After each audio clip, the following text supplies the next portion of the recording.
Welcome back to Mercy Missions. Today is Good Friday. Yes, I love Good Friday. It's such a beautiful time where we can just really experience Jesus and his passion. And with that note, we're going to start with a morning prayer. In the name of the Father, the Son, and the Holy Spirit. Amen. Lord Jesus, I am here to do as St. John Paul II told me. Go out into the streets and into the public spaces, like the first apostles who preached Christ. You invited me to take part in this missionary effort. You revealed yourself to me, and now you send me out as your apostle. I am ready, Lord. I accept your invitation to the new evangelization. I give you my hands to do work with love. I give you my feet to follow your way decisively. I give you my eyes, Lord, to see the needs of the world. I give you my tongue to speak your words of charity. I give you my mind to know and spread your message. I give you my spirit to continue your prayer. Above all, I give you my heart so that all I do will reflect the great love you have for your Father and for us.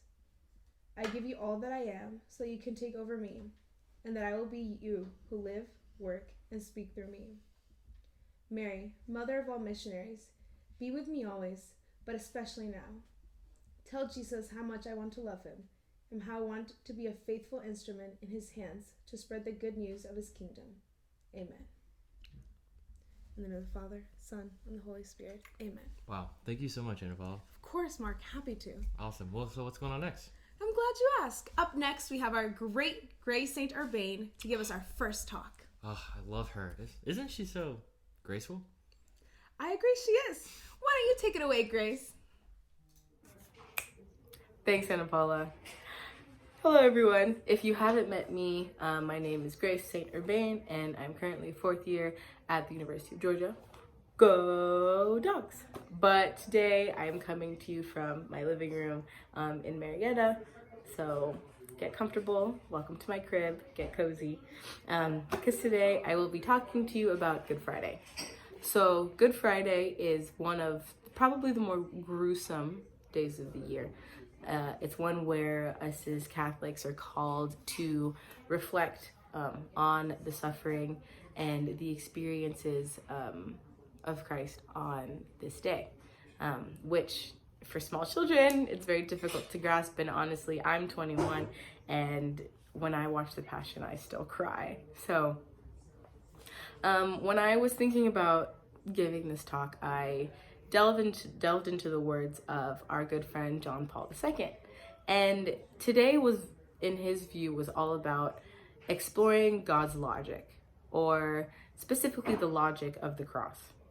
So the cross holds a lot of symbolic value in our faith, and to us, for a lot of people, it's a defining symbol of Christianity. For others, it's a symbol of hope. And for many of us, especially on days like today, it is what points us to think of the crucifixion and where Christ experienced the most suffering in his life, and where he also experienced his death.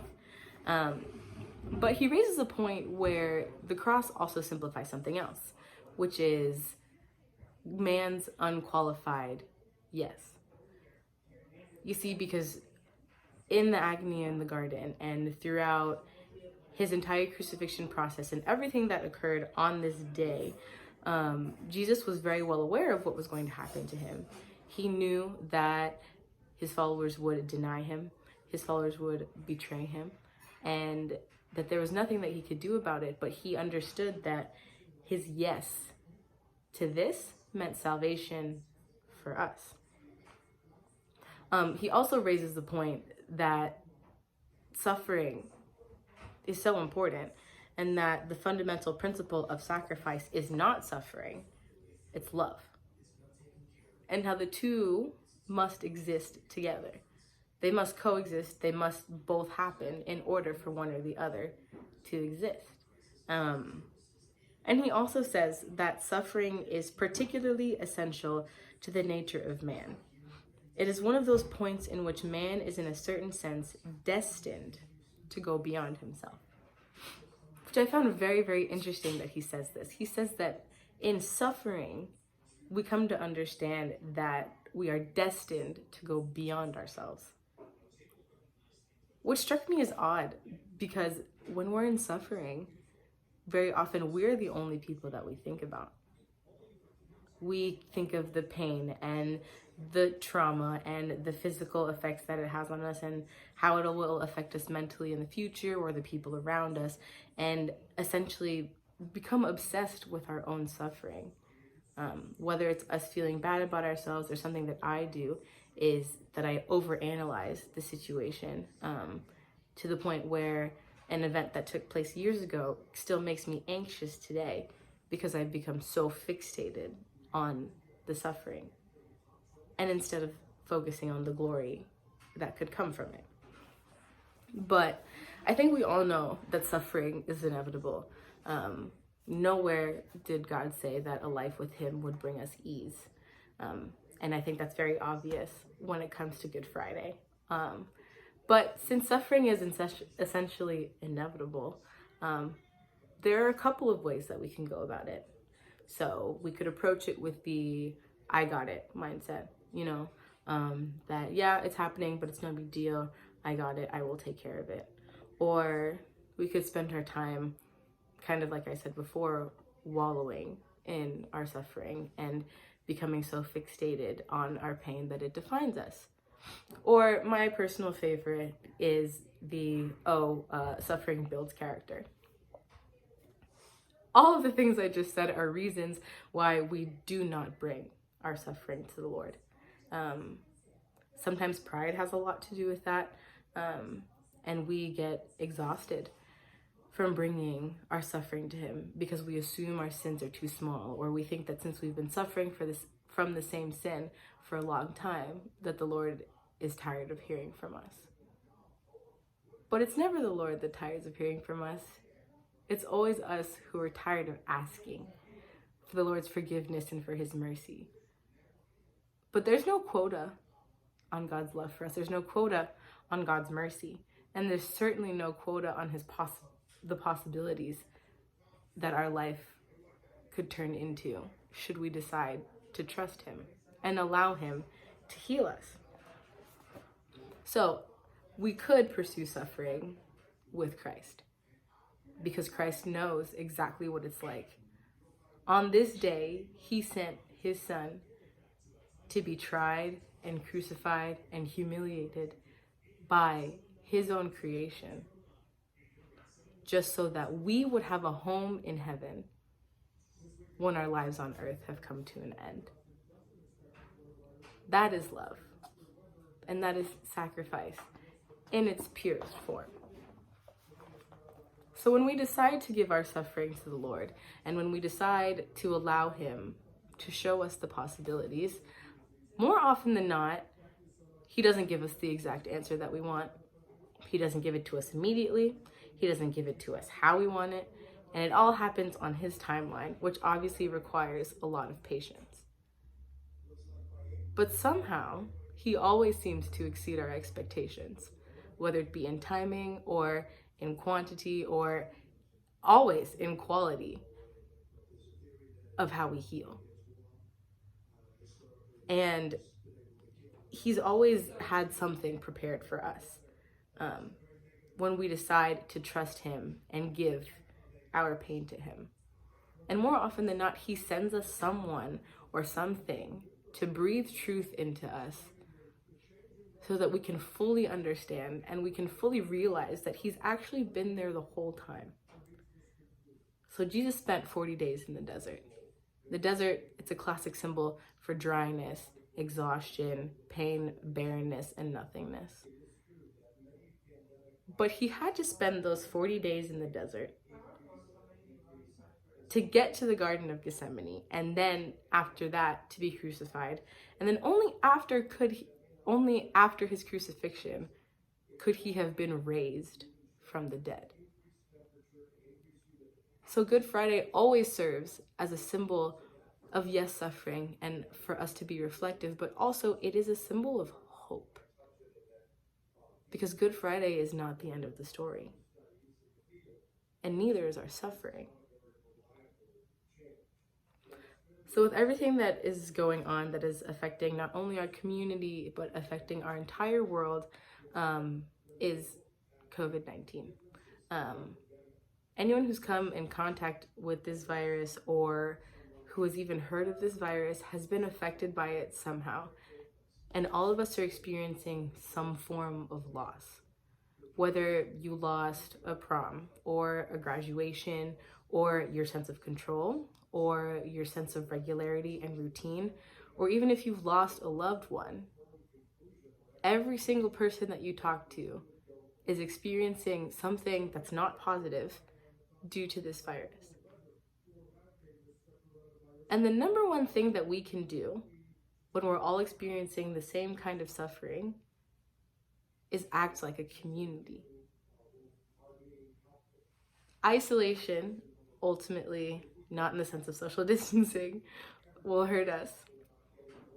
But when we come together as a community, that's essentially how we were called to live. And obviously now, with everything that's been taking place, it does hinder us from physically being together.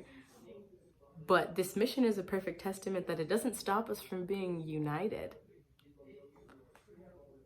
So, interestingly enough, we're still living in community even though we're 6 feet and more apart. But with all of that being said, if we suffer as a community, we are living in the way that we are called to live. And that's in communion with one another, regardless of what that looks like, considering the current circumstances. So, just something to think about. But lastly, interestingly enough, before today, Good Friday, through this unexpected, very serious Lent that we've all been experiencing, when we look at Jesus, we didn't really see a lot of suffering before this. And I think that Jesus and his life and what he's experiencing on this day specifically kind of describes a lot of people that we may know. I think we all know those individuals who very much seem comfortable in their own skin, or like they have it all figured out, or that everything's okay all the time and they're cool, calm, and collected. But I think we know that in our humanness, that deep down inside, that's not always the case. So something that I'd like to encourage all of you to do is to think about that person or those people who have either spoken truth into you or who seem like they're doing well, and really act like that community. Check in on them. Let them know that you're rooting for them. Encourage them that the best truly has yet to come. Because when we are currently living in suffering, it is the perfect example, and Easter is the perfect example, that suffering is not the end of the story. There's always more. More for me, more for you, more for the people around you. But always remember that the best is yet to come. And he is coming so soon. Thank you so much, Grace, for sharing with us that suffering is not the end of the story, and the more beautiful part is yet to come. I just want to share some public service announcement. Today's Friday, so we should continue refraining from eating meat today, just to continue that sacrifice and fasting on Good Friday. Thank you for sharing that with us, Mark. Sure. Up next, we have our beautiful Christina Brinson. She's going to be discussing a little reflection for her of her experience walking in the wounds with Christ. Take it away, Christina. Hi everyone, Christina Brinson here. I'm going to be giving you your reflection for Good Friday.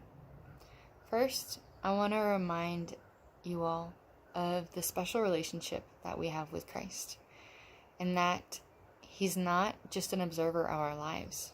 He truly participates in our lives with us. He feels all of our joys with us. He feels all of our suffering and pain as well. And he chooses to feel pain. Our perfect God somehow wants to feel our pain with us. He wants to experience it with us. He feels every suffering we go through, and he understands us best and our emotions because he's seen our whole journey. He has made us. He knows what makes us angry and why we get discouraged sometimes, or why we may feel hopeless. And so that's just something to keep in mind on this Good Friday as we walk through Jesus through his wounds. So when Jesus begins this mission to save us, to open the gates of heaven for us, it is not something simple or easy. He begins in the Garden of Gethsemane, and he is so overcome with the weight of our sins. He feels every sin, every suffering, every war, every rejection, every betrayal. He feels it all. And the weight of that is so immense. And he sees his own suffering to come. And it is so daunting. He has to ask God for strength. He has to pray to his Father and ask again, Father, is this your will for me? And he is filled with so much anxiety and fear. All of this that is to come today, it can be overwhelming at times. We may not want to think about it, but I have found that reflecting upon the Passion is one of the best ways to bring everything back into perspective, to remind us again why we live our lives and why we try to live it with zeal for God. It helps us in times when we feel bored or purposeless or overwhelmed. It reminds us of what it took to get us here and what a privilege it is that we have this freedom to choose God. So I want to walk you through what's going to happen today and give you a meditation, and I want you to walk through it and take it on your own as well. So first I want to put you in the trial with the Pharisees. Put yourself there and close your eyes. Imagine what's going on. Jesus is being falsely accused. People are spitting on him, screaming in his face, hitting him. What are you doing in this scene? How are you comforting his heart? Maybe you see yourself there in the crowd and you're screaming over everyone else, Jesus, I'm here for you. Jesus, it's me. I'm here for you. I haven't abandoned you. I'm here. I'm here and I want to comfort your heart. And maybe your gaze meets with his and you've given him just a little bit more strength. And then let's go on to when they bring him to Pilate and to Herod. And again, Jesus is mocked and asked, you say you're the Son of God. Are you really? Can you perform miracles for me? And the crowd of Jews scream for him to be killed, to be crucified. And the crowd is enormous and intimidating. Where are you in this moment? Maybe you're in the crowd again, looking at Jesus from afar. Maybe you choose to stand right next to him. Maybe you reach out and hold his hand and squeeze it to let him know that he's not alone, to let him know that you haven't rejected him. And then we go on to the scourging. Jesus is going through an immense amount of pain for us. And maybe he's even struggling to muster the will to keep going. Do whatever you feel in this moment with Christ, however you want to comfort his heart, however you want to encourage him. And then we see the crowning of the thorns and how he is brutally mocked by the Roman soldiers. How he was mocked, how they fake worship him, how they bow down to him.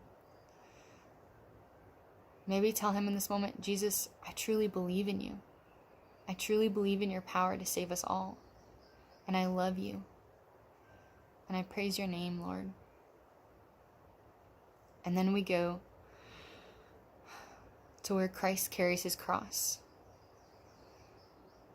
Again, where do you feel you are in this scene? Do you feel the desire to help Christ carry this heavy cross on his shoulders? To take off some of the weight? Maybe you want to be there and wipe his sweat from his face.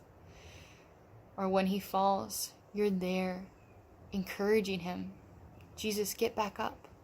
You can do it. I believe in you. This is worth it. And again, he's inspired by your love, and he gets back up and he continues to go. He continues to walk towards his death. And then we're there at his crucifixion when the Roman soldiers are merciless. They don't care about the pain they're causing Jesus, but we do. Maybe you're standing at the foot of the cross with Mary and you're holding her hand and you're telling Jesus, Jesus, I trust in you. And you comfort his heart in this way by letting him know that everything he's doing is not in vain. Jesus, I trust in you. Maybe a way that you comfort him in this moment is by giving your heart even more fully to him, showing him really your commitment to him, and just standing there and loving him and thanking him for this sacrifice of love.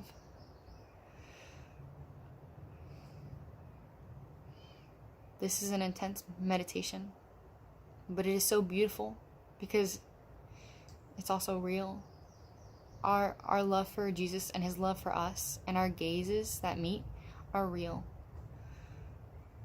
This is a beautiful way for us to bring our hearts closer to him today. How do we walk with Jesus' wounds? How do we walk with him in his wounds through our everyday lives?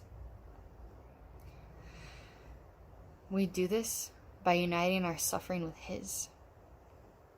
Whenever we feel overwhelmed or anxious or scared of a task in front of us, I want you to offer that up to Jesus and say, thank you, Jesus, for this opportunity to feel and understand what you went through for me. And I ask Jesus for you to just hold my hand through this moment and help me get through it. This is a beautiful way for us to invite him into our suffering and what we're going through, and to allow him to walk with us in our wounds as well. Remember that Jesus also felt rejection, betrayal. He felt mocked, abandoned, alone. So when you feel these things, know that you're not alone in them, and that Christ went through these so that he could understand your pain as well. Even Jesus was conflicted, and he struggled to accept the Father's will for him. He asked the Father 3 times, Father, is this your will for me? And sometimes we struggle to accept God's will in our lives as well. Know that you're not alone in this struggle, that Jesus went through it as well. So when you go through those times, ask Jesus for strength. Look to him as your teacher. Jesus, what did you do when you struggled to follow the Father's will? So when you struggle day to day, take these feelings to Jesus. Don't keep them to yourself. Because the more that we share our lives with Jesus, not just our suffering, but our joys as well, the more real our relationship with him becomes. The more he becomes our friend and someone who we want to share things with. Someone who, when we have something exciting to share, we can't wait to tell them. Or when we have a burden on our hearts, he's the only one who knows how to comfort us. And he's the only one who can truly give you peace. So I invite you to meditate on this passion today. And I invite you to take what you've learned and use it in your everyday lives.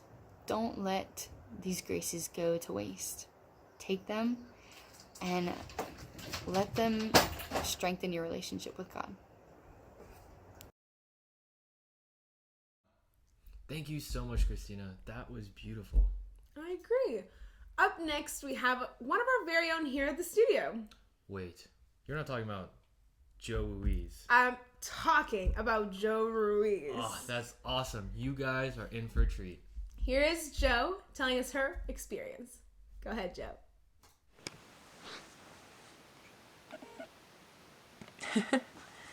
Hello. Welcome. I need to start that over 1 second.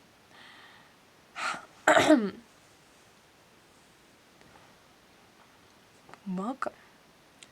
Today is Good Friday, which is one of the most important and the most beautiful days ever, but also one of the hardest. Because today Jesus suffered a lot for us. And it's really hard to think about suffering sometimes, because we've all suffered and we know it hurts a lot. We have, as human beings, this amazing capacity to feel suffering. Like, even children or people who are always happy and people you wouldn't expect it have this huge capacity to feel pain. It's something that we all have. And sometimes when we're suffering, it's really easy for us to feel alone. It's something that happens naturally. And loneliness is something that the world has a lot of right now. I don't know about you, but I'm definitely feeling a little lonely. It's hard to be on lockdown, especially during Easter time. So, yeah, we're all definitely feeling at least a little lonely right now. And that's often how I feel when we suffer. We feel like no one's really going to understand what's happening, and that, yeah, we're really just alone in it. And it's true, up to a certain extent, no person's ever going to understand what you're feeling exactly. But someone does. I remember a few years ago, I had this moment where I was very mad. I was really upset about some of the sufferings I had in my life, and I was not in a good place spiritually. I remember I took this piece of paper and I started writing down a letter to Jesus, and it was not a cute letter. It was a very mad letter. I was very angry. I remember I just started writing, and I was like, where were you when this happened? When this was happening to me, where were you? And when this happened, how could you have wanted that? What good was there in that? When I look back on that moment, I don't see any good. And I don't see how it made me a better person. If anything, I feel like it's made me a worse person. And I just don't understand it. Like, it hurts so much. And I was just a kid. I didn't deserve it, Or there were some things that, maybe I did deserve, but, why did you let that happen anyway, It was really hard to write that letter, and it was brutally honest. And at the very end, I ended it, one notch below, frick you. It was rough. And I remember as soon as I finished it, I don't know why. I remember I flipped the page over, and I just started writing again. They were probably not my words, because I was not in the type of place where I could have written something like that. But I just remember writing, and the first things that came out were, I was there too. When you experienced that, I was there too. And when you cried, I cried too. And when you were overwhelmed and you wanted it to be over, I wanted it to be over too. And it was really hard to hear, to think that Christ could have been there during those moments. But it was something that really stuck with me. And I still think about it a lot, even now. I'm not going to pretend to decipher or solve the mystery that is suffering, because it's too much, honestly. You all probably know it. You, at least to some extent, have seen how horrible the world can be, how much suffering there is. 'Cause there's too much, and there's no way that we as human beings can bear it all. There's just no way. And I remember seeing this quote a while back that also stuck with me, and I don't remember who said it, so credit later. But it goes like, youth is not for pleasure. Youth is for heroism. And I remember it struck me the moment I heard it. I was like, wow. You know, everyone tells us that, like, our youth is to, like, just to have a good time and do whatever we want. And yeah, it's kind of true. Like, we should have fun. But there's more to it than that, you know? There's still a lot of crap going on in the world and in our lives. And it's up to us to decide what we're going to do with that. You know, are we just going to bear it because we have to and complain all the way? Or are we going to make something out of it? Because we have an opportunity to do something heroic with our suffering. Jesus today suffered a lot. It was horrible what he had to go through. But out of it came the most beautiful gift that humanity has ever received. Good things can come out of suffering, and I know it's cheesy, but it's true. I mean, at least we have one example where something horrible happened and something good came out of it. You know, what's to say that we can't do that in a smaller way? Obviously, through the grace of God, because it's impossible for us to deal with all the suffering we have to go through. No matter how small it is, it's hard, and it hurts a lot. And we need help to do that. So today, while we, all in our own corners of the world, meditate on the sufferings of Christ, as hard as it is, think of your own sufferings and your own crosses. And think of how you can unite those to Christ. Because it's really hard. It's really hard to come up with, and it's really hard to think about, but you know what? Our lives weren't made for pleasure. They were made for heroism. And I think that's a beautiful call, something that we can all strive to do with Christ today. Today is not about pleasure. Today's about heroism.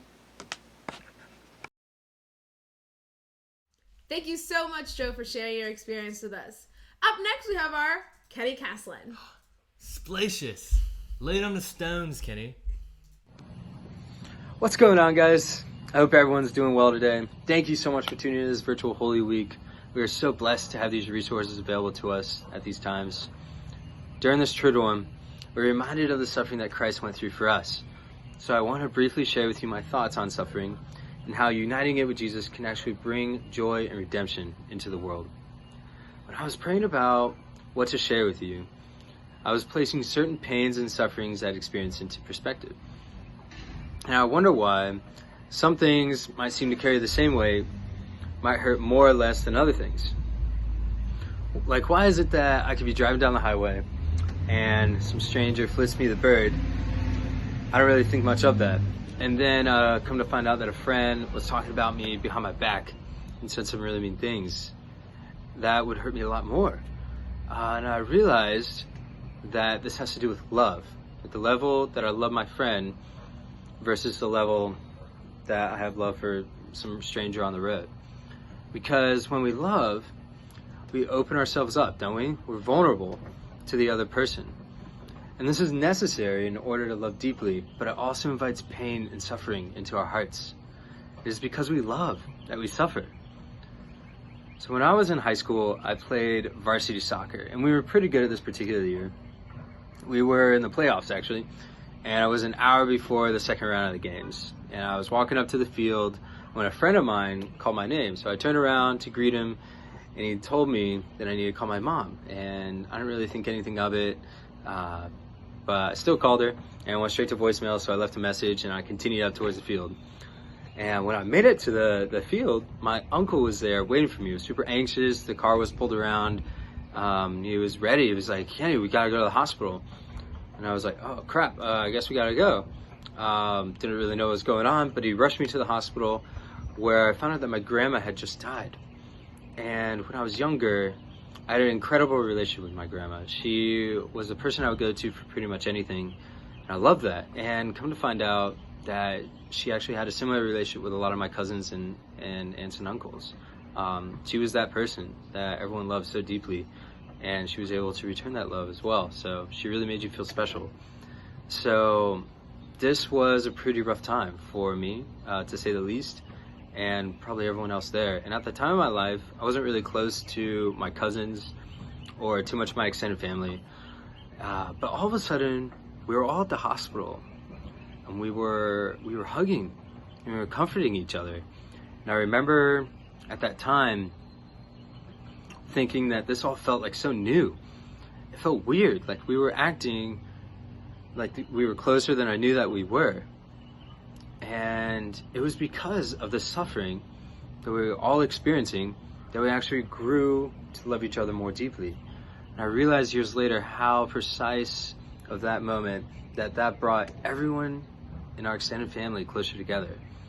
I realized that my grandfather, he had a much better relationship with his daughters, my aunts, after that, and with all of us cousins as well, and how much closer my cousins and I were after this moment, and that this precise moment brought about so much love in our family, and how beautiful that was to realize that it was because of how much we loved our grandma that we suffered, and in that suffering together, we actually opened ourselves up more to love. I was thinking more about how I respond to pain and suffering in my life, and many times I forget that Jesus is actually right there. He's ready and he's waiting for me to invite him into my pain and suffering. And I think about how I feel when a close friend or family member of mine is hurting deeply and they're all by themselves and I can't help them. And I wonder if that's anywhere close to how Jesus feels. Because it's okay to acknowledge that things suck when you're hurting, or to be angry when things go all the wrong ways. But what do we do after that? Jesus invites us to let go of our suffering and lay our pain at the foot of his cross. It's only then that our pain has meaning. And at that point, we give Christ the permission to love us. We're vulnerable to his love, and joy enters the picture.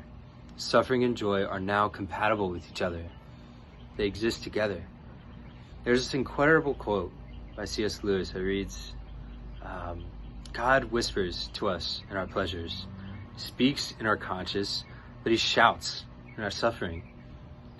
It is megaphone to rouse a deaf world. So my question to you in this Holy Week, where we're reminded so much of how much we mean to Christ and what he went through for our salvation, is what message is Christ shouting to you in particular in your pain? And what ways can you invite him into your suffering today? Because in doing so, we're able to enter more fully into his suffering and to experience the resurrection on Easter as we've never had before, with complete and total joy. So that's my message. That's what I wanted to share. Thank you so much for listening, guys. Hope you have an incredible week. Know that I'm praying for you, and I hope you have a great Easter. Take it easy. Bye. Thank you so much, Kenny, for sharing that with us. Mark, what are you singing? I just can't get this song out of my head. It goes like la da la da da da.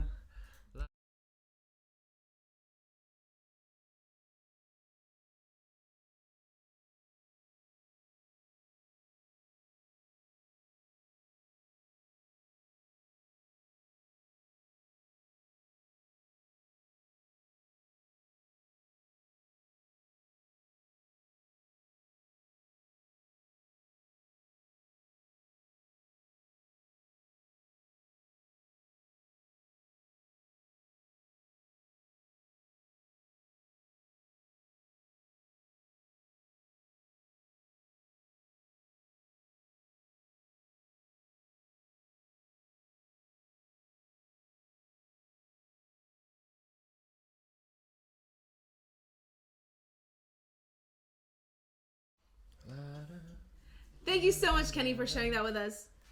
Mark, what are you singing?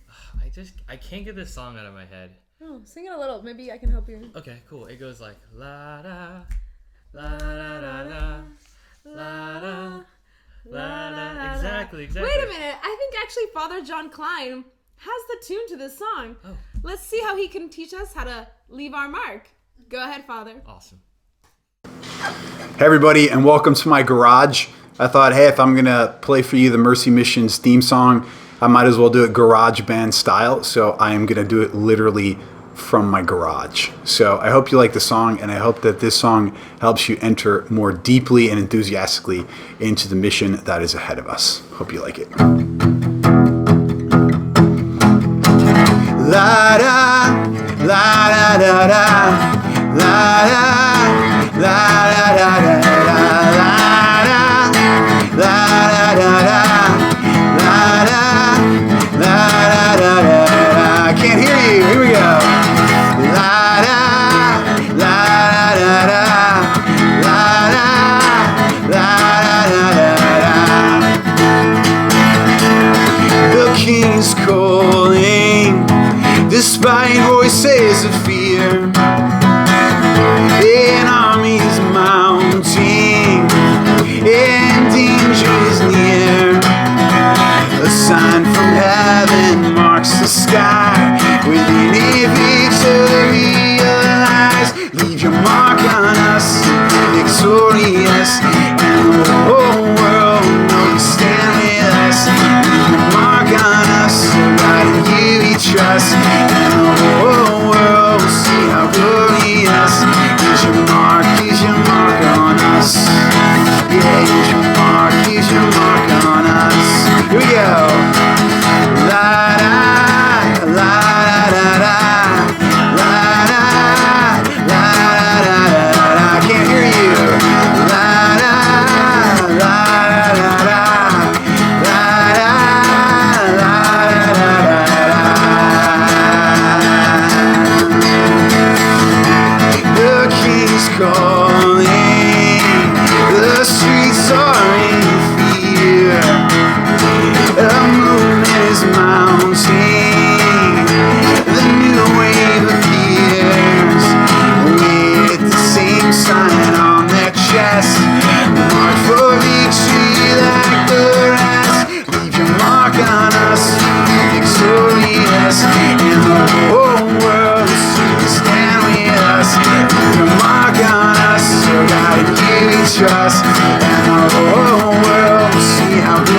Have an awesome mission. God bless you.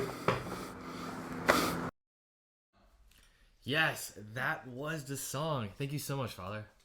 And now we have our Joe Reeves back here. Joe, what do you got to tell us? So, today we have a new set of challenges. We are still collecting donations tomorrow for the nursing homes, and we're still accepting Venmo, but we have a new set of challenges today. The first one is to build a cross using household objects. Make sure you get creative, but also make sure you make it very intentional, because this is a very prayerful thing. We're going to be doing a virtual crosswalk today. So our second challenge is to call an old friend, someone you haven't talked to in a while, and collect their intentions. Collect your family's intentions. Collect your neighbor's intentions, your friends. Much like we would do during normal missions, we're going to take those intentions and we're going to tape them or nail them to your cross. Make sure you send pictures and videos to your team leaders so we know what everyone's doing. We might make it a competition. The last one is to have a moment of prayer with your family. Maybe light a candle so that everyone is focused on the moment, and just have a moment where all of you come together and remember what really happened today. So those are our 3 challenges for today. Tune in again at noon for an update and any more clarification you might need. And after that, you can tune in at 3 p.m. for our Stations of the Cross. Thank you so much for tuning in. Bye. Bye.